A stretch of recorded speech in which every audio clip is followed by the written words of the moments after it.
নমস্কার বন্ধুরা, আমি কোজাগরি আবারও চলে এসেছি তোমাদের সামনে একটা ভিডিও উপস্থাপন করব বলে। তবে আজ এখন যে সংক্রান্ত তথ্য তোমাদের সামনে আমি উপস্থাপিত করতে চলেছি সেটা হলো বন্ধুরা, হাতে গোনা আর কয়েকটি দিন পর রটন্তী কালী পুজো। মাঘ মাসে যেটা বাৎসরিক পুজো হিসেবে মা কালীর পুজো করা হয় সেটা হলো রটন্তী কালী পুজো। মাঘ মাসের অমাবস্যা তিথির ঠিক আগের দিন যে কালী পুজোটি হয়ে থাকে সেটাকে আমরা রটন্তী কালী পুজো নামেই চিনে থাকি। এই রটন্তী কালী পুজো সম্পর্কে হালকা করে তোমাদের বিস্তারিত আলোচনা করব। তবে আজ এখন যেটা শেয়ার করতে চলেছি সেটা হলো এই রটন্তী কালী পুজো আগামী বৃহস্পতিবার অর্থাৎ 8ই ফেব্রুয়ারি, মাঘ মাসের 8ই ফেব্রুয়ারি বৃহস্পতিবার রটন্তী কালী পুজোর দিন সন্ধেবেলায় কয়েকটি প্রদীপের টোটকা ক্রিয়া তোমাদের সামনে উপস্থাপন করব, যার দ্বারা বাস্তু দোষ থেকে দূরীভূত হবে চিরতরে। তোমরা প্রচুর অর্থ উপার্জন করবে। তোমার শরীর থেকে বা তোমার বাড়ি থেকে নেগেটিভ শক্তি অর্থাৎ নেগেটিভ ঊর্জা যদি কোনোভাবে প্রবেশ করে থাকে তোমার শরীরে কিংবা তোমার বাড়িতে, সেটার থেকেও চিরতরে মুক্তি পাবে।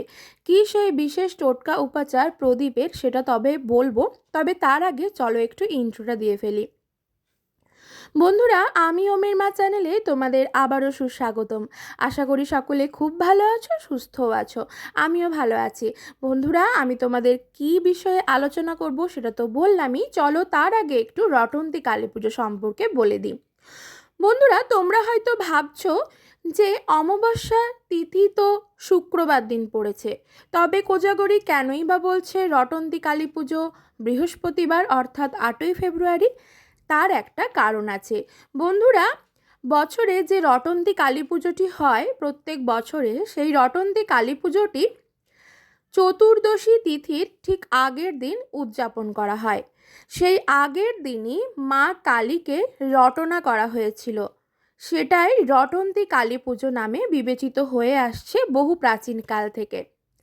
এই রটন্তী কালী পুজোর দিন কয়েকটি বিশেষ টোটকা উপাচার তোমাদের সাথে আজ থেকে আমি পরপর দুদিন শেয়ার করব।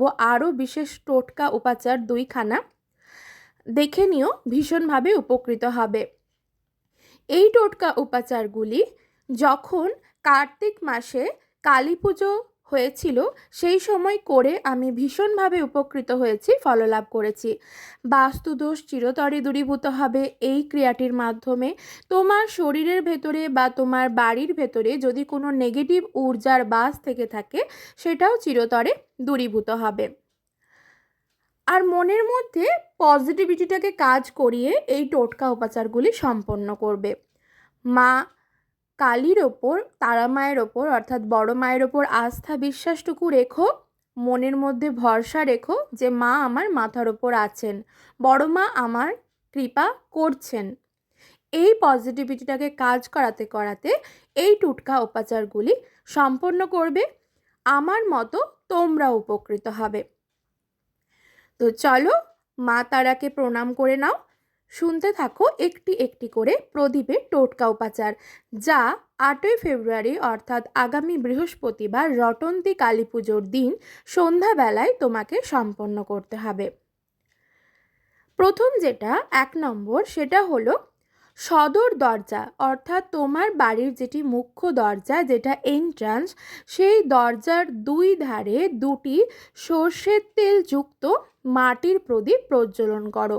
এক্ষেত্রে বন্ধুরা তোমরা কিন্তু কাঁসা বা পেতল বা স্টিলের প্রদীপ প্রজ্বলন করতে যেও না, এখানে কিন্তু মাটির প্রদীপই প্রজ্বলন করতে হবে এবং সেই দুটি প্রদীপ সর্ষের তেল সহকারে এবং সাদা তুলো সহযোগে প্রজ্বলিত করতে হবে, যার দ্বারা কি হবে, তোমার বাড়ির মধ্যে কোনো যদি বাস্তুদোষ থেকে থাকে সেটা দ্বারা চিরতরে দূরীভূত হবে। হ্যাঁ বন্ধুরা, এটাই দৃঢ় সত্য কথা। 2 নম্বর যেটা, সেটা হলো আরও একটি মাটির প্রদীপ প্রজ্বলন করবে সর্ষের তেল সহযোগে। সেটা করবে তোমার বাড়ির বাথরুমের সামনে। বাথরুমে ঢোকার যে গেট বা দরজা, সেই দরজার সামনে তোমাকে একখানা মাটির প্রদীপ প্রজ্বলন করতে হবে। যদি তোমার বাড়িতে 2খানা বাথরুম থেকে থাকে তবে তুমি 2টো বাথরুমের সামনেই দেবে। মোট কথা হলো তোমার বাড়িতে যে কটি বাথরুম আছে সেই প্রত্যেকটি বাথরুমের সামনে অর্থাৎ দরজার সামনে একটি করে মাটির প্রদীপ প্রজ্বলন করবে। বন্ধুরা, আমরা অনেকে জানি আবার অনেকে জানিও না, বাথরুমের মধ্যে কিন্তু সমস্ত সব দিক থেকে যদি আমরা ধরতে যাই সর্বদা নেগেটিভ শক্তির বাস থেকে থাকে। তাই সেখান থেকে মুক্তি পাওয়ার জন্য আগামী বৃহস্পতিবার 8ই ফেব্রুয়ারি তোমার বাড়িতে যে কটি বাথরুম আছে সেই বাথরুমের সামনে প্রজ্বলন করো একটি মাটির প্রদীপ সর্ষের তেল সহযোগে। 3 নম্বর যেটা বলবো সেটা হলো, যেখানে তুমি তোমার বাড়িতে ডাস্টবিন রাখো, তুমি তো কোনো একটা জায়গায় নোংরা গচ্ছিত করে রাখো, তো সেটা ডাস্টবিনেই ফেলো। সেই ডাস্টবিনের ওই দিন রটন্তী কালী পুজোর দিন অর্থাৎ 8ই ফেব্রুয়ারি একেবারে পরিষ্কার করে রাখো এবং তার সামনে একটি মাটির প্রদীপ প্রজ্বলন করো সর্ষের তেল সহযোগে। ফলে অলক্ষ্মী বিদায় হবে, লক্ষ্মী আসবে তোমার ঘরে।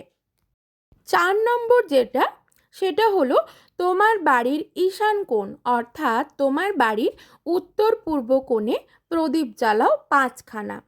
এই রকম ছোট্ট ছোট্ট মাটির প্রদীপ সর্ষের তেল, ঘিযুক্ত প্রদীপ বলছি না, সর্ষের তেল দিয়ে 5খানা মাটির প্রদীপ প্রজ্বলন করে রেখো তোমার বাড়ির ঈশান কোণ অর্থাৎ বাড়ির উত্তর পূর্ব কোণে। তবে বন্ধুরা, যে কটি প্রদীপ আমি তোমাদেরকে প্রজ্বলন করতে বললাম সেই প্রদীপগুলি সরাসরি কিন্তু মাটির মধ্যে বসাবে না। সেই প্রদীপ বসানোর আগে সেই জায়গায় অল্প একটু আতপ চাল ছড়িয়ে, ফুলের পাপড়ি ছড়িয়ে তার ওপর মাটির প্রদীপটি বসাবে। আশা করি বোঝাতে পারলাম। কোনো জায়গায় প্লেনভাবে মাটির প্রদীপ বসাতে নেই, এতে অমঙ্গল হয়। ঠিক আছে? মা কালী এতে রুষ্ট হবেন, সংসারে অলক্ষ্মীর বাস হয় এর দ্বারাও কিন্তু। আর যেই মাটির প্রদীপগুলি তুমি একবার ব্যবহার করবে সেটা কিন্তু দ্বিতীয়বার ব্যবহার করা যাবে না। অর্থাৎ 8ই ফেব্রুয়ারি রটন্তী কালী পুজোর দিন তুমি প্রদীপটি প্রজ্বলন করার পর 9ই ফেব্রুয়ারি সকালবেলায় সেই প্রদীপগুলি তুলে নিয়ে তুমি যেখানে ঠাকুরের ফুল মালা ইত্যাদি ফেলে দাও সেই জায়গায় কিন্তু ভাসিয়ে দেবে বা বিসর্জন করবে বা ফেলে দেবে। বোঝাতে পারলাম? একখানা মাটির প্রদীপ বারবার কিন্তু প্রজ্বলন করা যায় না, একবারের বেশি দ্বিতীয়বার প্রজ্বলন করা যায় না। আশা করি অনেকেই জানো, তবু যারা জানো না তাদেরকে আমি একটু বলে দিলাম। 5 নম্বর যেটা বলবো সেটা খুবই স্পেশাল 3 রকম প্রদীপের কথা বলবো, যার জন্য তোমাদেরকে 3টে জিনিস মাথায় রাখতে হবে। সেটা হলো 1 নম্বর যেটা, মাটির প্রদীপ তো অবশ্যই হতে হবে। 2 নম্বর, লাল সুতো দিয়ে জ্বালাতে হবে, অর্থাৎ আমরা যে লাল কার ব্যবহার করি বাচ্চাদের ঘুনসি হিসেবে বা ডুরি হিসেবে যে লাল কার ব্যবহার করি সেই লাল কার হলে ভালো হয়। তাছাড়া যদি খুব বড় দশকর্মার দোকান হয়ে থাকে সেখানে কিন্তু লাল তুলো অর্থাৎ তুলোটাকেও লাল কালার করে বিক্রি হয়, সেক্ষেত্রে লাল তুলো হলেও চলবে, সেটা দরকার। আর যেটা 3 নম্বর সেটা হলো সর্ষের তেল। এখানে কিন্তু ঘিয়ের ব্যবহার করতে বলছি না, ঠিক আছে? সর্ষের তেল। তাহলে কি কি বললাম স্পেশাল 3 রকম প্রদীপের জন্য লাগবে? 1 নম্বর হলো মাটির প্রদীপ হতে হবে, 2 নম্বর লাল সুতো অথবা লাল তুলো দিয়ে জ্বালাতে হবে সেই প্রদীপ, 3 নম্বর হলো সর্ষের তেল দিয়ে জ্বালাতে হবে। তবে কি করতে হবে? প্রথম যেটা স্পেশাল 3 রকম প্রদীপের মধ্যে স্পেশাল 1 রকম প্রথম প্রদীপটি শুনে নাও। মাটির প্রদীপ সর্ষের তেল আর লাল কার দিয়ে সলতে বানিয়ে নিবে এবং তাতে একটু সাদা সর্ষে অর্থাৎ যেটা আমরা রান্নায় ব্যবহার করি হলুদ সর্ষে, সেই সাদা সর্ষে দিয়ে উত্তর দিকে মুখ করে রটন্তী কালী পুজোর দিন তোমাকে জ্বালাতে হবে। ঠিক আছে? রটন্তী কালী পুজোর দিন চতুর্দশী তিথি অর্থাৎ অমাবস্যা তিথিটি পড়ছে 9 ফেব্রুয়ারি। 9 ফেব্রুয়ারির আগের দিন অর্থাৎ 8ই ফেব্রুয়ারি প্রজ্বলন করতে হবে এবং 9 ফেব্রুয়ারি যতক্ষণ অমাবস্যা থাকছে, বা যদি তোমার না জানা থাকে অমাবস্যা কতক্ষণ থাকছে, সেক্ষেত্রে তোমাকে বলবো 8 তারিখ এবং 9 তারিখ দুদিনই কিন্তু তোমাকে এই সাদা সর্ষে দিয়ে মাটির প্রদীপ প্রজ্বলন করতে হবে লাল তুলো অথবা লাল সলতে সহযোগে। ঠিক আছে? এর দ্বারা কি হবে, বাস্তুদোষ দূর হবে। তোমার বাড়ির ওপর যদি কেউ কোনোভাবে তন্ত্রক্রিয়া করে থাকে, তুমি বুঝতে পারছো না হয়তো তন্ত্রক্রিয়া কেউ করেছে, সেক্ষেত্রে আমরা বুঝবো কী করে? যদি বাড়ির মধ্যে খিটিমিটি লেগে থাকে, ঝগড়া অশান্তি লেগে থাকে, কোনো ভালো কাজ কোনোভাবে করতে পারছো না, কোনোভাবেই সফল হচ্ছে না, প্রত্যেকটা কাজে তোমার বাধা আসছে, সেক্ষেত্রে তুমি জানবে তোমার বাড়ির মধ্যে নিশ্চয়ই তন্ত্রক্রিয়া করে আছে। বন্ধুরা, আমি নিজে ভীষণভাবে উপকৃত হয়েছি এই ক্রিয়াগুলি করে, তাই তোমাদের সাথেও শেয়ার করলাম। আর স্পেশাল 2 নম্বর যেটা প্রদীপ সেটা বলি, সেটাও কিন্তু মাটির প্রদীপ হতে হবে, তবে এক্ষেত্রে প্রয়োজন ঘি। হ্যাঁ, এক্ষেত্রে সর্ষের তেল না, ঘি প্রয়োজন। মাটির প্রদীপ চাই, তার সাথে চাই ঘি, আর লাল কার সহযোগে প্রদীপটি প্রজ্বলন করতে হবে।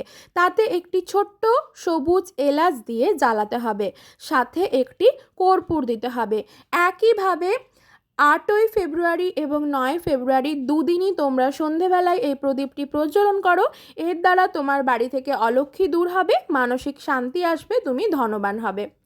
আর লাস্ট যে স্পেশাল 3 নম্বর প্রদীপ বলবো, সেটা হলো তোমার বাড়ির নজর দোষ কাটবে, বাচ্চার মন ঠিক হয়ে যাবে। সেজন্য কি দরকার, মাটির প্রদীপ দরকার, সর্ষের তেল ও লাল কার সহযোগে, সাথে গোটা গোলমরিচ দিয়ে জ্বালাতে হবে এই প্রদীপখানি। বাড়ির মধ্যেই তুমি সেটা ঠাকুরের স্থানে বা ঠাকুর ঘরেও করতে পারো, তোমার যেখানে মন চায় সেখানেও করতে পারো। এই ক্রিয়াগুলি করে দেখো বন্ধুরা, হাতে নাতে ফললাভ করবে। আমি তো ভীষণভাবে উপকৃত হয়েছি। সকলে ভালো থেকো।